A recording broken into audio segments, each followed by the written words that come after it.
अभी आप क्या करें अभी बार बार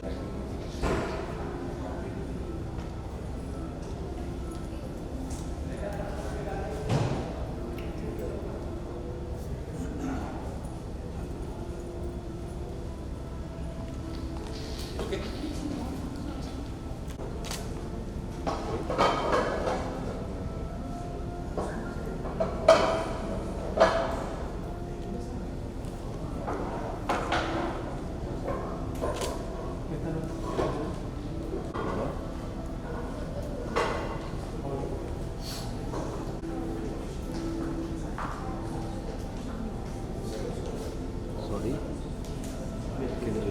आशीष ओह सॉरी सॉरी काफ़ी अलग है माता जी से।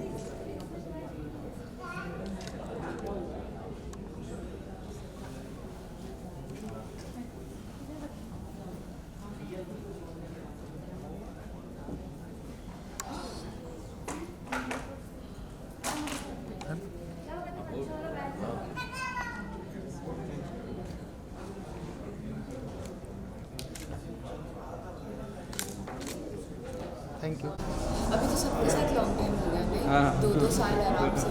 हाँ आराम से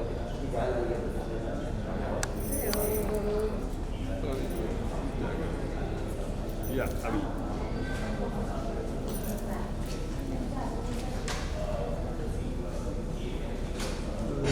विदाउट उसके लेते हैं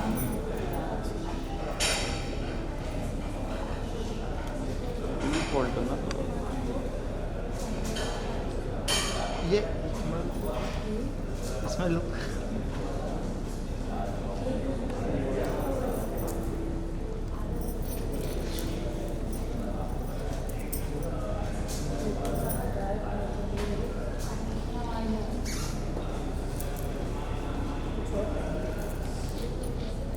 थैंक यू।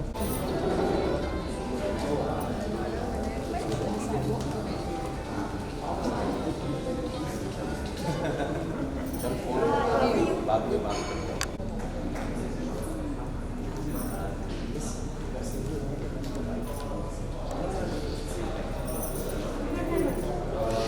अभी 5 बजे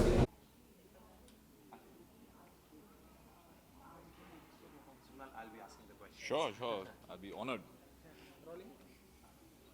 कहाँ पे देखूँ?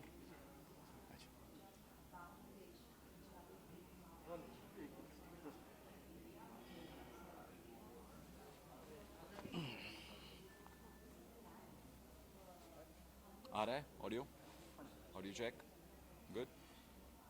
फिलहाल जी तो स्वागत है आपका। Thank you so much. Sir क्या कहना चाहेंगे आज ओटीटी लॉन्च तक पहुंचे हैं? OTT के लॉन्च पे पहुँचे हैं और हमारे बहुत ही प्रिय नितिन जी की ऐप है और मुझे बहुत खुशी हो रही है कि मैं यहाँ पे हूँ और उनका ऐप ये जिसे बहुत टाइम से वो चाहते थे कि लॉन्च हो जाए और आज फाइनली लॉन्च हो रहा है, तो आई एम जस्ट हैप्पी और मुझे बहुत गर्व है। आप कितना ये चीज़ ओटीटी को कितना लाइक करते हो? आजकल है सीरियल का टाइम आया था, फिर वेब सीरीज, फिर ओटीटी, क्या कहना चाहेंगे समय के अनुसार बदलाव जो चल रहा है? समय के ना सब बदलाव से ज़्यादा मुझे लगता है कि समय के अनुसार एडिशनल चीज़ें हो रही हैं। मूवीज़ भी हैं, टीवी भी है और एक नया मीडियम आया है जिसे OTT कहा जा रहा है। तो जैसे जैसे चीज़ें बढ़ रही हैं तो मुझे खुशी भी हो रही है कि चीज़ें आगे बढ़ रही हैं और फाइनली एक ऐसा OTT प्लेटफॉर्म जहाँ पे हम हमारे संस्कार, हमारे परंपरा, हमारे जो रिलीजन्स हैं उसे एक बहुत ही लाइट मैनर में सीख पाएंगे, क्योंकि आज के ज़माने में मुझे नहीं लगता कि हमारे ग्रैंडफादर के जनरेशन के बाद कोई भी जनरेशन ऐसा है और जिन्होंने सारी जो भगवद गीता हो गई, रामायण हो गया, ये सब हो गया, किसी ने कुछ पढ़ा होगा। तो इसी ज़रिए हम अपनी जनरेशन और हमारी आने वाली जनरेशन को हमारी संस्कृति के बारे में कुछ सिखाएंगे। इसलिए इनका जो टैगलाइन है वो भी है, ज्ञान भी और गर्व भी। आप इससे कैसे जुड़े हैं? इससे कैसे जुड़ा है? प्रिय मित्र हैं हमारे नितिन जी, तो उनको सपोर्ट में आए हैं हम। कहीं ना कहीं एज ए आर्टिस्ट कोई इसी और के साथ करना चाहेंगे? बिल्कुल करना चाहूँगा, क्यों नहीं करना चाहूँगा। ओटीटी आने के बाद एक आर्टिस्ट के लिए कितना बड़ा प्लेटफॉर्म खुल गया है, सभी के लिए रास्ते खुल गए हैं। पहले कुछ लिमिटेड आर्टिस्ट होते थे, करेक्ट। अभी क्या है, हर चीज़ें बन रही हैं, हर देशों में, हर लैंग्वेज में। जी, तो कोई भी नया मीडियम जब लॉन्च होता है तो मुझे ऐसे लगता है कि प्लेटफॉर्म जब एक नया प्लेटफॉर्म खुला है तो अपॉर्चुनिटीज़ बढ़ती हैं। OTT के बाद अगर कुछ और कोई और किस्म का प्लेटफॉर्म खुलेगा तो और अपॉर्चुनिटीज़ बढ़ेंगी। तो as and when things open up opportunities बढ़ती ही हैं। बिग बॉस देखते हैं आप? इतना ख़ास नहीं। अभी OTT जो है वो भी OTT के ऊपर बिग बॉस जो है OTT पर start that I know, but मैं देखता नहीं हूँ, तो ये बिग बॉस के बारे में बात करना ज़रूरी है ओम टीवी के लॉन्च पे। हाँ, अच्छा हाँ? क्या कहना चाहेंगे जहाँ तक OTT की बात आती है जी, तो जहन में आता है कि कहीं ना कहीं बोल्ड होगा ये होगा, लेकिन ओम का जहाँ जिक्र है नाम से ही मालूम पड़ता है। बिल्कुल। क्या कहना है इस बारे में? मुझे बहुत खुशी हो रही है कि हमारी जो संस्कृति है उसे मायने रखते हुए ऐसा एक OTT प्लेटफॉर्म खुल रहा है जहाँ पे आप अपने जैसे मैंने आपसे पहले भी कहा कि अपनी संस्कृति के बारे में हम सीख पाएंगे। तो जब हम अपने पूर्वजों से पूछेंगे या उनके बारे में सोचते हैं, उन्होंने तो पढ़ा हुआ है, उन्होंने अपने ज़िंदगी जी के उनके एक्सपीरियंसेस लेके वो आगे बढ़े हैं। पर आजकल गूगल ज़माना है, गूगल ज़माने में लोगों को फ़ोन से फुर्सत नहीं मिलती है, कौन अपना कोई रिलीजियस किताब उठा के पढ़ना चाहता है। पर इसी ज़रिए एक लाइट मैनर में अगर आपको वही नॉलेज दिया जाए तो there is nothing like it, we need this. आपके शो की बात करें, क्या अभी चल रहा है? मेरा शो तो अभी ख़त्म हुआ है, जैसे आप जानते ही होंगे, अगर नहीं जानते तो क्यों थे दिल छोड़ा है चल रहा था, तो अभी वो ऑफेयर गया है। तो बस वही है जो अभी चल रहा है, ऑफेयर चला गया और अभी नए प्रोजेक्ट्स की waiting for something good to come. 15 अगस्त में क्या कहना चाहेंगे? मैं आप सबको आज़ादी का दिन है। आज़ादी मुबारक देना चाहूँगा। हमारा देश दिन बर दिन बढ़ते जा रहा है and it's moving towards progress and I am happy for that and happy independence day to all of you all. Thank you. Done.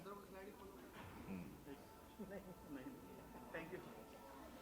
Thank you. ठीक है sir, look and all is okay, जो भी look and all is okay, जो भी सब लोगों का ये सेंटर है। सर सबसे पहले आपका परिचय। नमस्कार, मेरा नाम नितिन शुक्ला है, मैं ओम टीवी का फाउंडर एंड क्रिएटर हूँ और यहाँ पे एक अच्छी नई प्रयास है, यहाँ पे एक अच्छी कोशिश है, इसके लिए हम सब इकट्ठा हुए हैं और एक नई पहल के साथ आप लोगों का मैं स्वागत करता हूँ। धन्यवाद। सर क्या कहना चाहेंगे आज अगर OTT के लॉन्च पर पहुँचे हैं? सबसे पहले नमस्कार, मैं सौरभ राज जैन हूँ।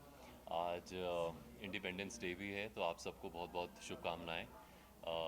इसके साथ एक बहुत ही अमेजिंग इनिशिएटिव का आज लॉन्च हो रहा है, जिसका नाम है ओम टीवी OTT के ऊपर।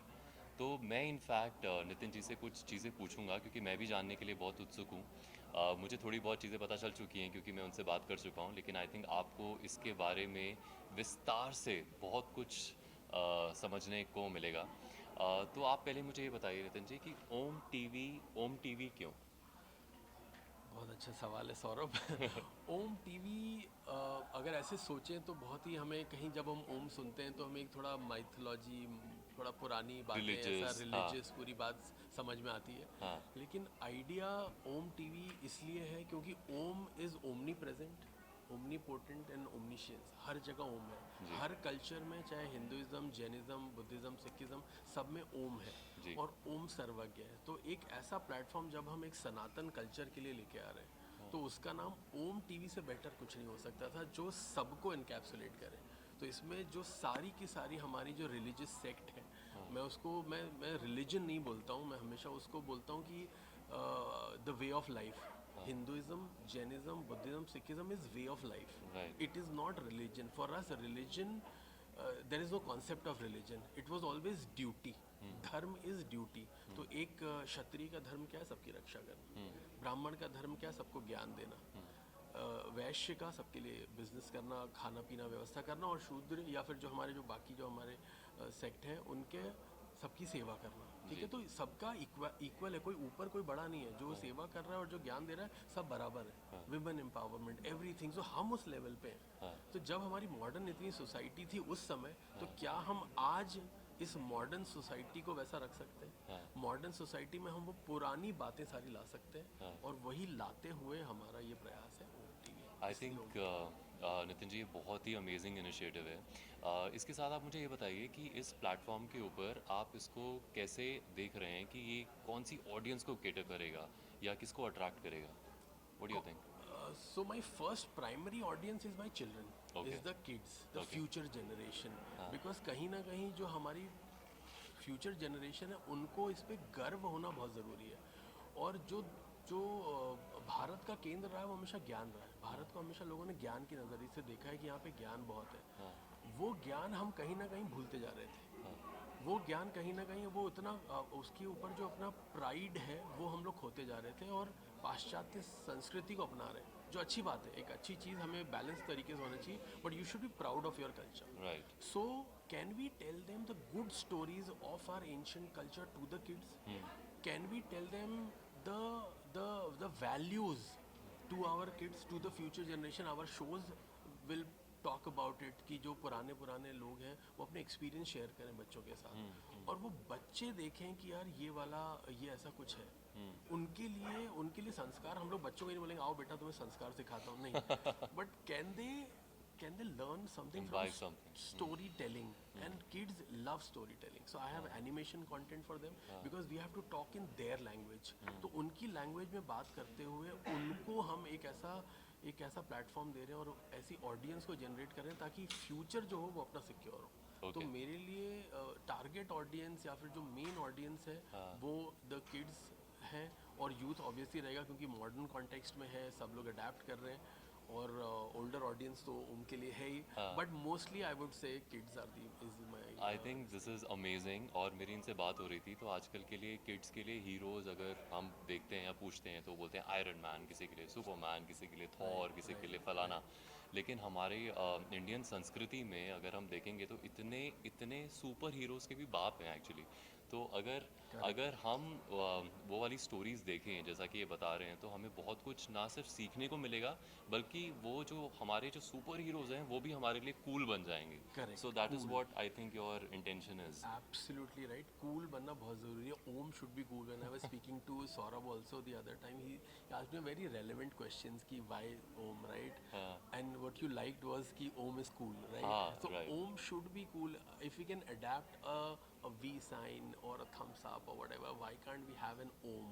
Right. Om has to be cool कि भाई ठीक है ये इतना ओमकार है, इसको सिर्फ ध्वनि मात्र को बोलने से इतनी शांति मिलती है, तो इसको क्या हम मॉडर्न उसमें कर सकते हैं। और जो ज्ञान होता है ना वो आज हमें ज़रूरत है। हम जब बड़े हो जाते हैं या फिर जो हमारी ओल्डर ऑडियंस है या जो हमारे दादा दादी हैं उनको गीता का ज्ञान समझ में आता है कि अरे ये गीता वीता ना सब बुढ़ों के लिए नहीं, आप आज जूझ रहे हो अपनी लाइफ में, और जो कर्म करो फल की इच्छा मत करो, या फिर what you think is what you become. जो गीता का ज्ञान है वो हमें आज उसकी ज़रूरत है, और वो बच्चों को आज उनकी ज़रूरत है। अगर हम आज नहीं बताएंगे तो फिर उनको बाद में पता चलेगा मैं रिग्रेट करता था, अरे मुझे पहले पता होना चाहिए था। So let's tell them right now when they need it the most. तो गीता सार का ये बच्चे जो देखेंगे, जो टारगेट ऑडियंस है, वो कनेक्ट कैसे करेंगे मतलब विद दिस? कनेक्ट ऐसे, जैसे मैं आपको एग्जांपल के तौर पर बताता हूँ, मेरी जो फर्स्ट स्टोरी है वो अब्दुल कलाम आज़ाद जी पे। ओके। अब्दुल कलाम आज़ाद हमारे president, 11th president of India, the missile man of India, when he was a kid, उनकी एक सत्य घटना है जिस पे हमने एक फिल्म भी बनाई है। ओके। उनको बोला गया कि since you are not from the community, you are from Muslim community, you cannot sit with them, it's a real story, you go back because you cannot do anything, तुम कुछ नहीं कर सकते, तुम छोटे हो, तुम ये है तुम्हारा। तो उनको हमेशा से लगता था ऐसा कैसे, उनके दृढ़ संकल्प था, वो बचपन की बात है, और उन्होंने कहा एक दिन मैं कुछ बन के दिखाऊंगा। और वो कुछ उनकी, हमने थोड़ा फिक्शन किया लेकिन वो प्लेन बना रहे थे, तो उन्होंने कहा कि मैं एक दिन ना मिसाइल उड़ाऊंगा। उन्होंने कहा, सब हंसते हैं उनके ऊपर। तो वो बचपन में जो उन्होंने ठाना था, what you think is what you become, उनके हर इंटरव्यू में कि जो आप सोचते हो, आप कितने भी हम्बल बैकग्राउंड से आ रहे हो, तो जो उन्होंने सोचा वो बने, एक दिन प्रेसिडेंट बनते हैं वो। तो बचपन में जब आपको ऐसी वैल्यूज़ मिल जाती है तो आप सोचो कि आप किस लेवल पे, बच्चे सोचेंगे अगर ये बन सकते हैं तो हम क्यों नहीं बन सकते। इंस्पिरेशन, और he becomes the president of India and he is such an inspiration to everyone. So Om is not about this thing, he was actually giving Gita का ज्ञान। The chapter 2 verse 64, if I'm not mistaken, is this what you think is what you become, and subconsciously he was saying that. तो वो गीता का ज्ञान ही है जो वो दे रहे थे, और वैसे ही बच्चों को। मुझे सुन के गूज बम्स आ रहे हैं, एंड आई वेरी श्योर कि क्योंकि ये थॉट इतना अमेजिंग है, ये इतना फोकस्ड है, तो इसमें जो कंटेंट आने वाला है वो माइंड ब्लोइंग होगा, and I really wish you all the luck. Thank you Saurabh. Saurabh के बारे में इतना बोलूँ कि Saurabh, obviously everyone knows him and Saurabh is a very dear friend, but Saurabh has brought the Indian values and Indian culture with his shows and with his performance on a various platform. जो भी अगर आज सौरभ है वो एक synonymous है एक ऐसे मैसेज देने में कि अगर आप कुछ एक वैल्यूबल बात बोल रहे हैं तो वो सौरभ के थ्रू हो। और सौरभ यहाँ पे आए, thank you so much Saurabh. अरे, thank you मतलब it so really means a lot Thank you. that you become the part of Om TV, and in future I'm definitely looking forward to work with you, and I will not let you go without anything. It's my pleasure totally, Nitin. Thank you. आपसे जी Twitter, Instagram, Facebook का जमाना है। जी जी पहली बार ऐसा OTT देखा है जो धार्मिक है। जी ओटीटी का नाम आता तो दिमाग में जहन में आता है कि बोल्ड चीज़ें होंगी, बच्चे जी, देखते हैं, जी, YouTube पर जी। ये सब चीज़ें। तो पहली बार ऐसा प्लेटफॉर्म है जो हर माँ बाप कहेंगे बेटा खोल लो, जी तो वेस्टर्न की तरफ झुकता जा रहा है। जी जी जी क्या कहना चाहिए इस बात पर? आपने सवाल और जवाब दोनों ही दे दिया। और इसमें यही एक बात है कि 1 घंटा शायद बच्चों को पसंद नहीं आया। मैं ये नहीं बोलता कि मैं बोलूँगा तो आप देख लो, क्योंकि अच्छी चीज़ें पुश करना बहुत मुश्किल है। मैकडोनल्ड्स आपको बहुत अच्छा लगेगा, आपको एक जूस की दुकान इतनी अच्छी नहीं लगेगी, तो I have a tough competition over there. लेकिन आप अपने बच्चों को अगर जूस पिला देंगे तो आपको पता है Nutrition value. फ्यूचर उनका सेफ है, ठीक है। तो फ्यूचर के लिए अगर आप उनको 1 घंटे के लिए ओम टीवी दिखा रहे हैं तो या तो उन्हें ज्ञान मिलेगा या गर्व मिलेगा, जो इसकी टैगलाइन है। तो जब बोल्डनेस के बीच में एक ऐसे प्लेटफॉर्म की कमी थी, या हम इतनी बड़ी संस्कृति, क्या हमारे पास एक ऐसा प्लेटफॉर्म नहीं? हम इतने सालों से, और जब इंडिया डिजिटल हुआ जा रहा है तो एक ऐसा प्लेटफॉर्म क्या हम ला सकते हैं? एक छोटा सा उसी के लिए प्रयास है। और मेरे ख्याल में माँ बाप इस बात को समझेंगे, बच्चे भी समझेंगे जब वो ऐसा प्रोग्राम देखेंगे, और ये उनको काफ़ी पसंद आएगा। क्या इसमें किस तरह के प्रोग्राम हैं? भगवत गीता, ये सब चीज़ें? जैसे सौरभ पूछ रहे थे अभी मुझसे, और मैं वही आंसर कर रहा था कि मॉडर्न प्रोग्रामिंग मेरी रहेगी। मैं अगर गीता का ज्ञान भी दे रहा हूँ तो मैं, महाभारत का शो नहीं है, उसमें गीता का ज्ञान जो है वो एक बॉस और एक एम्प्लॉय की कहानी है, कर्म करो फल की इच्छा मत करो। कलाम साहब की कहानी है, एक डिवोर्सी की कहानी है कि जब आप अपने आप को एक्सेप्ट कर लेते हैं ना, ठीक है, डिवोर्स की जो हमारी कहानी है, देन आप फियर आपका ख़त्म हो जाता है। आप जो हो ना आप उसे एक्सेप्ट कर रहे हो। आप रिश्ते बचाने के लिए ना अपने को प्रायोरिटी नहीं रखते, किसी और को रखते हो, और उससे बहुत ज़्यादा टॉक्सिक रिलेशन हो जाता है। वो मॉडर्न कहानी। आज डिवोर्स के रेट इतने बढ़ गए हैं, क्या हम ऐसा कुछ कर सकते हैं जहाँ पे you accept yourself, you choose yourself rather than other, because then वो सिचुएशन वैसी होगी नहीं। तो ऐसे मॉडर्न कहानियाँ, आप एक पुरानी कहानियों का जो संग्रह है वो रहेगा इसमें, ताकि लोग ज़्यादा से ज़्यादा देखें। लेकिन जो मेरी नई प्रोग्रामिंग रहेगी वो ओल्ड और न्यू दोनों को फोकस करके रहेगी, बहुत ही मॉडर्न कॉन्टेक्स्ट में रहेगी, और ताकि बच्चे, youth, everyone should connect with it. Saurabh ji, आपसे जानना चाहेंगे कि हर आर्टिस्ट का एक थीम होता है, मुझे इसमें काम करना है। कोई विलेन में करता है, कोई हीरो में करता है। आपके ज़्यादातर धार्मिक रहे हैं, महाभारत हो कोई भी, तो आपके लिए कितनी बड़ी अपॉर्चुनिटी है ये? इसके साथ कैसे जुड़ेंगे? अभी तो मेरा जुड़ाव यहाँ तक है कि मैं क्योंकि मुझे ये इनका जो थॉट है, जो इंटेंशन है, वो बहुत ही अच्छी लगी। तो मेरे लिए बहुत बड़ी बात है कि मैं इनके इस थॉट के साथ जुड़ रहा हूँ यहाँ पे लॉन्च के टाइम पर। आगे क्या होगा वो हम देखेंगे। लेकिन जहाँ तक आपने मुझे बोला कि मैंने काफ़ी धार्मिक शोज़ किए हैं, जी हाँ, मैंने महादेव किया है, महाभारत किया है, हाँ मैंने किए हैं, हिस्टोरिकल भी किए हैं, और साथ में फिक्शनल शोज़ भी करने का मौका मिला है अलग अलग जॉनर्स में। लेकिन एज एन एक्टर हमेशा मेरे लिए ये रहता है कि कौन सा कैरेक्टर मेरे को